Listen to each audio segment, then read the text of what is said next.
यत्रो भइसक्यो अब लास्ट महिना हो के गर्दै हो तल भयो भने अलि ठिक हुन्छ नि त नि थाहा छैन गर्मीले हो है बुढी यस्तो भयो के गरेर यस्तो खाली खाना खाने बेला मात्र यस्तो हुन्छ कि यसलाई खाना चाहिँ देख्नै नहुने जस्तै यो लगा कम त रमाइलो छ नि जिन्दगी कम त खुसी छ होइन घरको मतलब छैन भन्छ यस्तो छ पैसा नभएर न हस्पिटल लानु सकेको छ न गर्नु सकेको छ पनि कसैले बुझ्दैन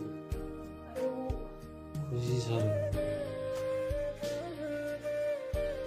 छोरी भयो भने ठिक छ छोरा भयो भने ठिक छ एकदम खुसी सकेसम्म त छोरा होस् भएन भने त छोरी भयो भने एकदम खुसी हो छोरीले पनि गरिहाल्छ यस्तै दाजु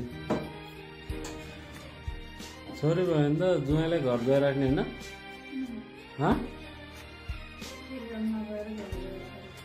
घर गएर राख्नु के साथ ओ तोरीके